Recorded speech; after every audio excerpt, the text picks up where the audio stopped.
dalam benar beribadah kepada Allah Subhanahu wa taala itu ditunjukkan dengan tanda cinta. Tanda cinta itu apa? Di sini ada disebutkan ya. Kebenaran cinta itu kebenaran cinta hakikatnya itu kebenaran mencintai Allah Subhanahu wa taala itu dengan satu khauf ya. Kemudian kedua raja.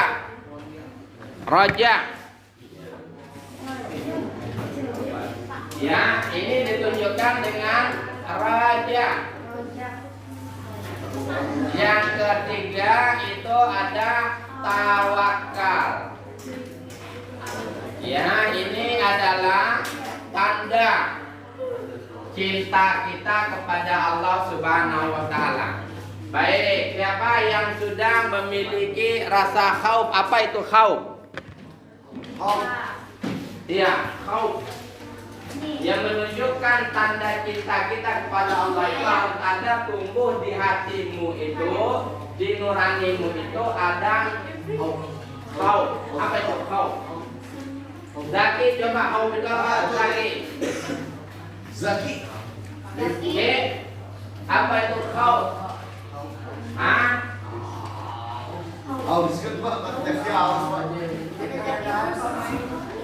Khauf bukan haus. Ayo, siapa yang tahu itu khauf? Menjauhi perbuatan dosa, Pak. Menjauhi perbuatan dosa. Bagian dari khauf itu adalah menjauhi perbuatan dosa. Apa sih makna khauf? Ayo, siapa yang mau bersuara?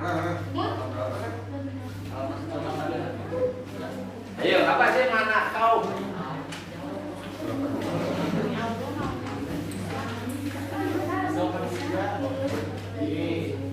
Khauf.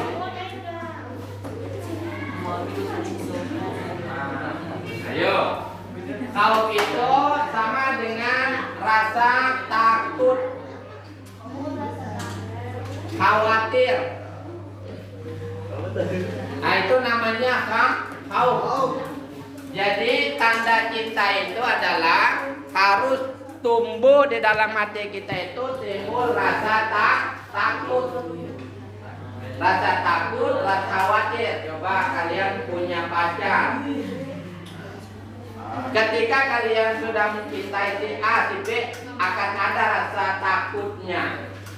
Takut apa? Takut ditinggalin, takut diputusin, takut dia itu sakit. Takut di sini bukan berarti takut kepada Allah itu kemudian menjauh dari Allah Subhanahu wa taala, tidak. Tapi sebab takut kepada Allah itulah yang menjadikan kita semakin dekat kepada Allah. Sehingga apa? Karena kita memiliki rasa takut kepada Allah, kita semakin mengenal Allah Subhanahu wa taala itu. Coba, bagaimana cara menunjukkan rasa takut kita kepada Allah Subhanahu wa taala? Pak coba contohin bagaimana cara kita menunjukkan takut kita kepada Allah Subhanahu wa taala. Apa? Mencintai Al-Qur'an. Masya Allah. Jadi kita harus hidup menjadi orang yang Qur'ani menurut Farel. Jadi orang yang paling mengenal Allah Subhanahu wa taala adalah orang yang paling memahami dan mengerti isi Al-Qur'an. Farel sudah khatam berapa kali Al-Qur'an? 2 bulan sekali. Luar biasa. Ya. Luar biasa ya. Baik. Jadi itu menurut Farel tanda khauf kepada Allah Subhanahu wa taala. Coba menurut yang perempuan apa tanda khauf kepada Allah Subhanahu wa taala?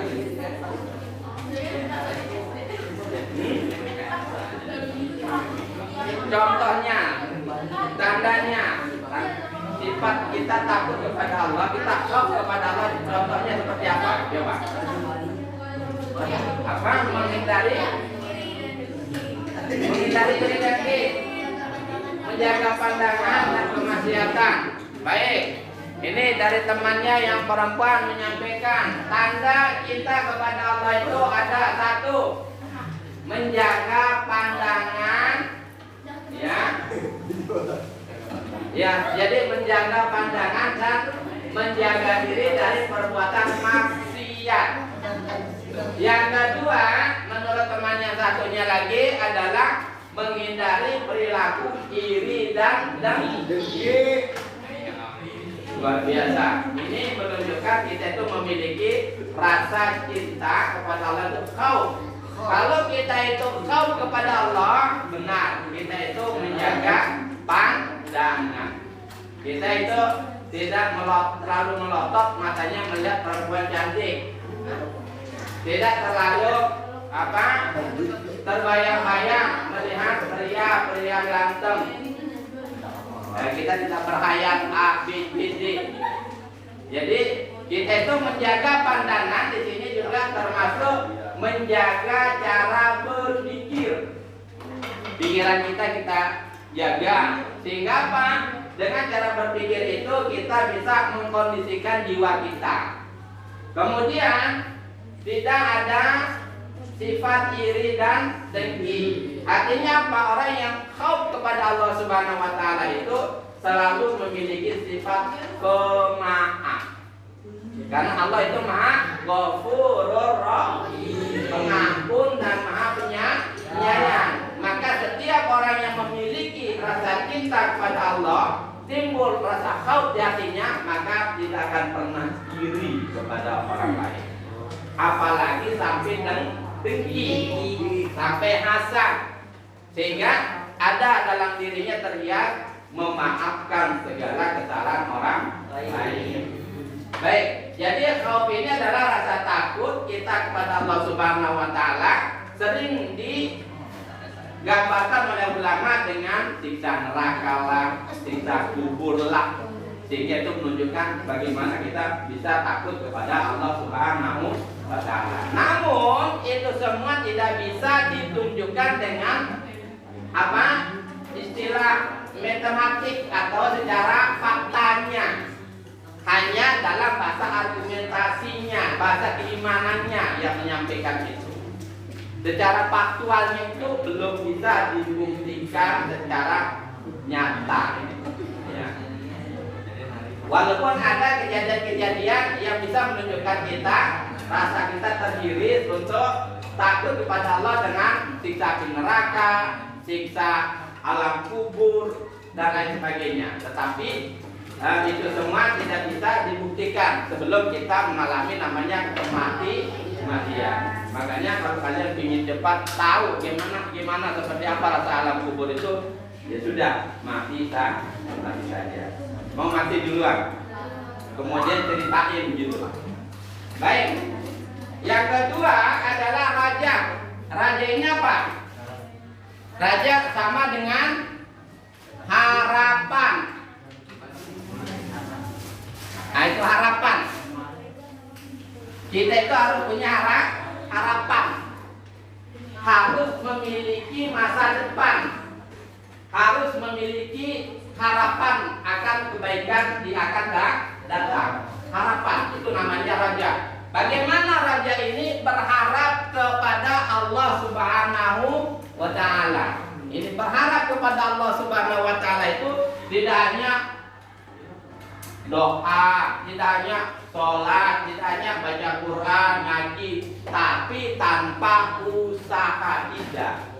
Raja di sini adalah berharap kepada Allah Subhanahu wa taala itu tetap ada di dalamnya itu ada usaha. Jadi harapan tanpa usaha itu nol. Ya, itu namanya khayalan. Coba saya mau tanya, kamu cita-citanya jadi apa? Harapannya setelah selesai sekolah jadi apa? Punya cita-cita apa? Apa yuk? jadi dokter. Nah, untuk menjadi dokter ini tidak segitu mudahnya kita itu tiba-tiba untuk jadi dokter, tapi harus ada proses. Nah, proses inilah di bagian daripada harapan kita itu diwujudkan dalam bentuk usaha. Jadi yang menentukan hasil itu bukan harapan saja, bukan angan-angan, tetapi proses. Jadi setelah adanya proses ini baru ada hasil. Nah, tanpa adanya proses tidak akan pernah ada hasil. Dalam mencapai hasil ini, dalam proses ini banyak namanya lika-likunya, banyak ujiannya, banyak cobaannya. Semuanya itu harus dilewatin. Nah, seperti temanmu kemarin yang ikut lomba, untuk bisa tampil baik di dalam perlombaannya, dia itu harus tiap hari latihan sampai suaranya habis, sampai kelihatan kecil sekali. Kenapa? Proses untuk bisa memberikan hasil yang terbaik. Jadi untuk menjadi dokter ini harus ada prosesnya. Nah, jadi apa mungkin? Bisa. Tidak ada yang tidak mungkin. Hanya saja jalani prosesnya, jalani usahanya, jalani jalurnya, sehingga nanti dapatkan hasil. Nah, itu namanya roja, berharap kepada Allah Subhanahu wa Ta'ala. Kenapa kita harus berharap kepada Allah? Karena hanya Allah lah yang menentukan segala-galanya. Kita hanya usaha. Kita usaha yang menentukan hanya Allah. Allah yang menentukan. Jadi usaha terus usaha. Jangan pernah berhenti untuk usaha. Pertanyaannya, kenapa orang gagal? Karena tidak ingin berusaha. Terus malas. Terus apa tadi kan? Apa kata tadi? Karena tidak mau usaha. Baik. Orang yang tidak ada usaha, tidak mau usaha, orang yang malas itu tidak akan pernah mencapai tempat gemilang. Tidak akan pernah sampai pada puncak kesuksesan. Ini karena apa? Udah malas. Tidak bisa jadi apa-apa. Tidak mau usaha, ya sudah. Tidak dapat apa. Tetapi yang diantaranya ada orang yang tetap usaha, usaha terus, tetapi masih gagal. Kenapa? Kenapa? Ada yang masih ingat apa yang Bapak sampaikan di hari Jumat? Yang menjadikan orang itu gagal karena dia berhenti untuk usaha. Berhenti di tengah jalan. Terkadang orang itu hampir sampai berhenti, gagal kan? Hampir mendapatkan, sudah dipegang tapi belum dipetik. Berhenti, gagal.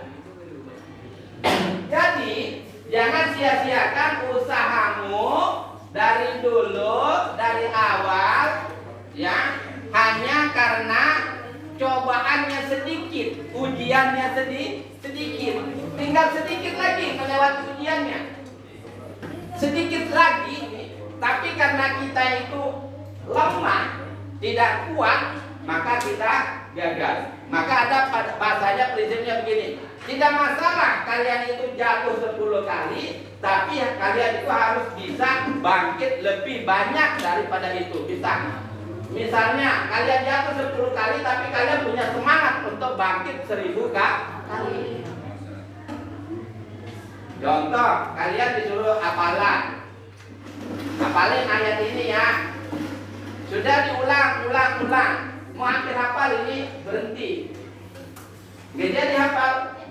Coba terusin sampai hafal, baru berhenti, kan hasil. Kedua, contoh juga, kalian kesusahan di rumus matematika. Pertama gagal. Kedua, gagal. Ketiga, gagal. Semakin gagal, semakin semangat.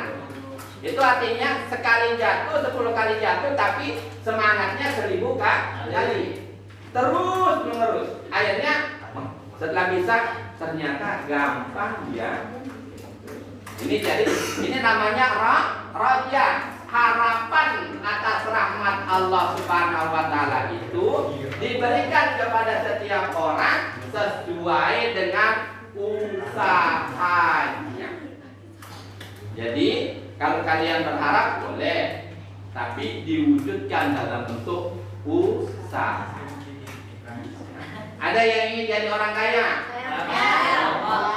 Semua ingin jadi orang kaya? Insya Allah bisa.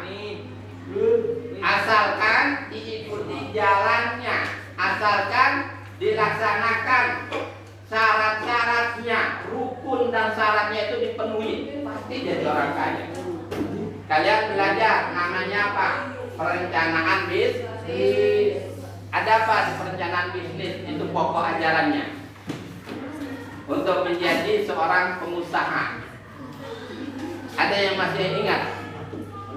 Sudah pernah mendapat pelajaran analisa SWOT? Sudah.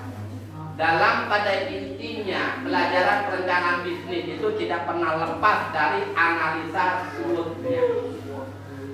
Kalau kalian bisa cermat di dalam pelaksanaan analisa SWOT-nya, sehingga nanti kalian laksanakan sebagai apa yang Bapak katakan dengan rukun syaratnya, maka hasilnya pasti seperti apa yang dibuat dalam analisanya. Maka kalian bisa jadi orang kaya. Tapi untuk menjadi orang kaya, kita harus apa?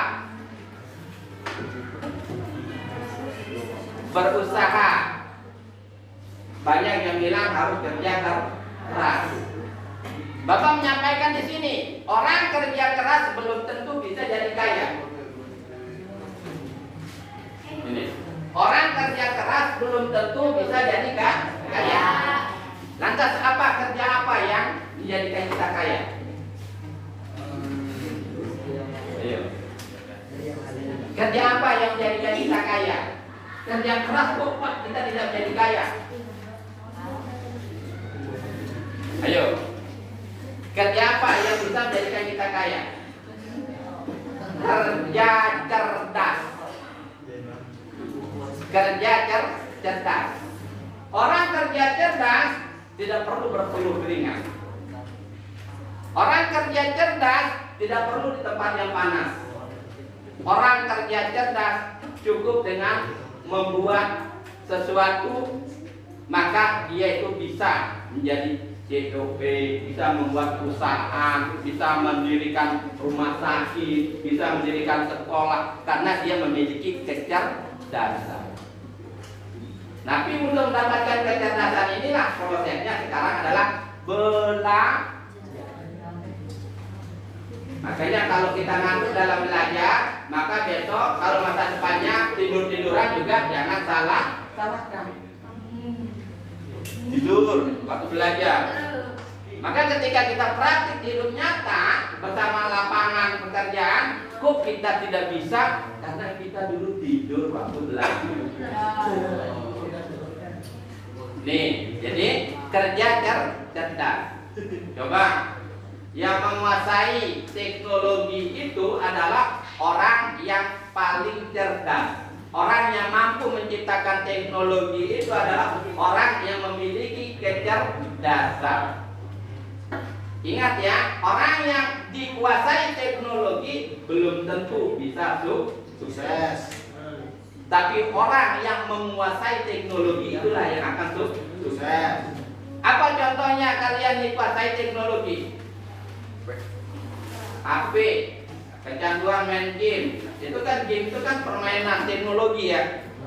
YouTube nonton shoot itu juga itu termasuk kecanggihan teknologi. Nah, kalian dikuasai dengan itu. Nonton. Kenapa tidak buat? Coba kalian yang membuat kreasi, masukkan di situ di shootnya. Kalian dapat uang. Kalian dapat hasil. Itu kan? Kenapa kalian yang hanya suntuk main game melulu, habis uangnya untuk beli APC? Kenapa tidak aplikasi game itu yang kalian buat, kemudian kalian jual? Kan seperti itu. Makanya orang yang menguasai teknologi, dialah yang akan menguasai dunia. Dunia ini mudah, dunia ini gampang karena teknologi. Karena alat yang dibuat diciptakan oleh manusia dalam mencapai usahanya, dalam mendapatkan hasil, dalam harapan hidupnya. Baik. Kemudian selanjutnya adalah tawakal. Ayo, tawakal itu apa? Apa itu tawakal? Tawakal itu apa?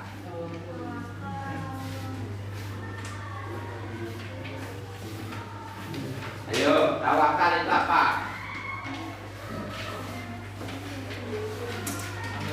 Jadi tawakal itu apa? Coba Aditya Putra, tawakal itu apa? Adityanya aja dah, katanya nggak ada. Coba tawakal apa?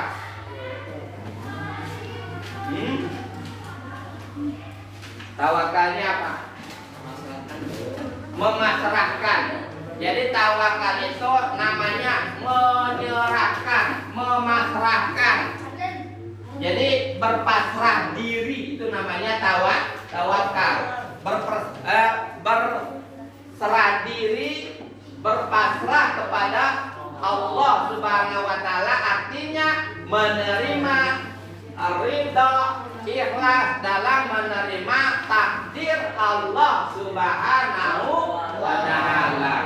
Ini namanya tawakal. Orang yang berpasrah diri, menyerahkan segala urusannya, usahanya kepada keputusan Allah Subhanahu wa taala. Baik itu keputusan yang menyenangkan maupun keputusan yang tidak sesuai dengan harapan. Ingin jadi dokter, dapat jadi dokter, alhamdulillah. Ingin pergi kerja ke Jepang, dapat pergi kerja ke Jepang, alhamdulillah.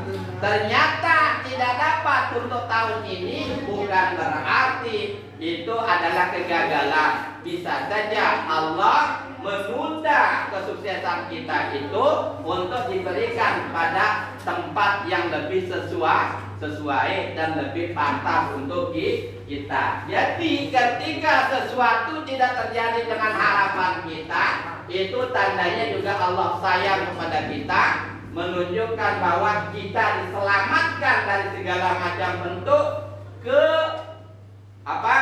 kesalahan-kesalahan yang akan kita jadikan terjadi untuk diri kita, atau mungkin kecelakaan, atau mungkin apa bisa saja terjadi jika Allah tidak menjadikan kita sesuatu itu terjadi pada saat itu. Misalnya, contoh, kalian naik motor, ini gampang saja ya, naik motor, tiba-tiba banyak kempes. Nah, ketika banyak kempes itu, maka disinilah kita tawakal, berserah diri kepada Allah. Masya Allah, tapi kita ikhlas, kita ridho, kita tidak marah. Ternyata kempes banyak, kita tinggal minggir cari tukang tambal ban. Tapi jangan marah-marah.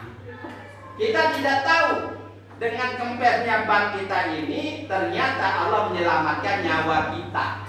Karena kita tidak tahu di depannya kalau ban motor kita itu tidak kempes, bisa saja akan terjadi sesuatu yang membahayakan terhadap diri kita.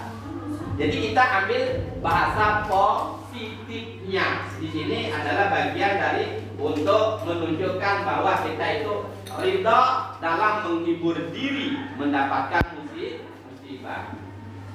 Makanya inna lillahi wa inna ilaihi raji'un. Allahumma ajirni. Ayo, masih ingat enggak? Lupa enggak? Ayo, lupa ya? Inna lillahi wa inna ilaihi raji'un. Allahumma ajirni fi musibati khairun min Itu kan doa kita ketika mendapatkan musibah. Ya Allah, berikanlah aku balasan yang lebih baik dari apa yang musibah terjadi ini. Jadi kita itu ketika mendapatkan musibah, apapun musibahnya, kita mengatakan inna lillahi wa inna ilaihi raji'un. Maka tawakal ini adalah berpasrah diri kepada Allah Subhanahu wa taala. Contoh kalian sudah pacaran dari SMP sampai tamat SMK sampai bekerja, ujung-ujungnya nanti ternyata bukan jodoh kalian, dia menikah dengan orang lain. Apa yang harus ada dalam diri kita? Masya Allah, inna lillahi wa inna ilaihi raji'un. Allahumma ajirni fi musibati wa khulud li khairum min. Itu doa kita. Ya Allah, sesungguhnya aku bermohon kepadamu untuk mendapatkan balasan atas musibah ini dan mendapatkan ganti yang lebih baik. Nah ini artinya apa? Orang yang kalian cinta itu belum tentu terbaik menurut Allah Subhanahu wa taala. Ya, belum tentu terbaik menurut Allah Subhanahu wa taala. Karena setelah sekian lama kita menjalin hubungan cinta kasih, ternyata dia berkhianat dan menikahi orang lain. Maka sesungguhnya itu sudah menunjukkan sifat asli dan sejatinya dia, bahwa dia bukan orang yang baik untuk diri kita, dan dia adalah bukan orang yang terbaik untuk kita, tetapi Allah akan memberikan kita ganti yang berlipat kali lebih baik daripada dia. Dan itu kita yakin, dan itu adalah pasti Allah berikan dengan keyakinan, dengan sifat tawakalnya kita. Sehingga kalau kalian menikah dengan si A itu belum tentu bahagia, walaupun pacarannya bertahun-tahun. Tapi dengan pilihan Allah kalian terima, kalian menikah nanti tiba-tiba begitu bahagianya kalian. Karena apa? Ketika menikah itu kalian mendapatkan pasangan yang sangat pengertian, pasangan yang sangat memahami, sangat mengerti dengan kita, sangat memahami kita. Luar biasa loh, punya pasangan yang memahami kita. Maka kita tidak perlu sibuk-sibuk menjelaskan ABC. Dia sudah mengerti kita, dan